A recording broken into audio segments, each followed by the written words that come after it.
Hi, it's November 10th, and you finished Module 7, the French style, culminating this journey so far with your travel guide. And I want to congratulate you for doing that, for getting it in.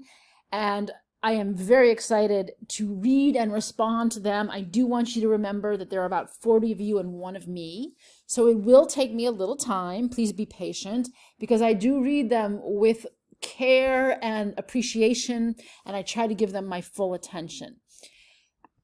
So the completion of Module 7 brings us to a real turning point, because Module 7 is the moment when what we call kind of the medieval has reached a certain apex. And now we move to Module 8, where we will still be in the medieval era, but we will be moving toward the late medieval and the beginning of the Renaissance. So I titled this module Signs of Change in the 1300s. The century, the 1300s, across Europe, many Gothic cathedrals, such as the ones you studied, are being built. Kings and queens are embracing the royal style of stained glass. But you are going to also see something very different emerging, primarily in Italy, in the cities of Siena and Florence. And so I find this to be a very exciting moment because you're going to see an art and a culture that is related to everyday people. So that's why you get to listen to the soundtrack. I would love to have every module have a soundtrack. And this is Sly and the Family Stone, Everyday People.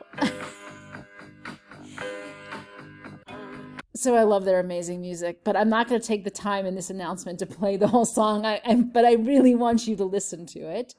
And you will relate that to what you see in this painting, where you're going to see this is the life of ordinary people. And why is this suddenly coming into the art? So to dive into that question, you get a reading guide to the textbook, you get textbook pages, and you also get a very well-made video. It's a 48-minute video, so budget for an hour of your time, and it does a fantastic job of talking about the art and relating it to the society. It takes you to the cities of Siena and Florence that are critical for what becomes the Renaissance, and it allows you to really get an experiential feel through the power of video technology for those places and the cultures that they gave birth to.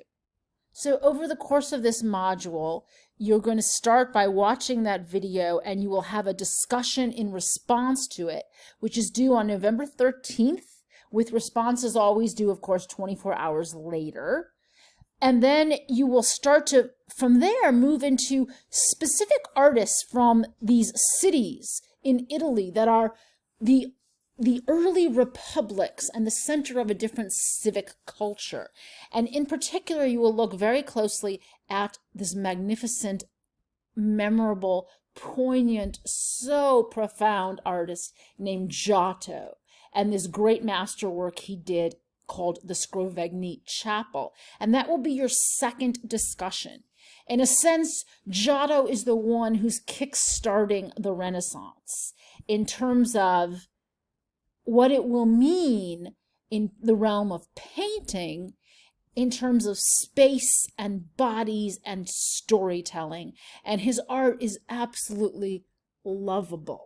That's the word for it. And I hope that one of the things that happens for you in this class is that you come to love his art, so that someday you will make sure to have a trip to Italy and you will go outside the city of Venice to the little place called Padua, where this magnificent yet incredibly humble and gentle artwork is.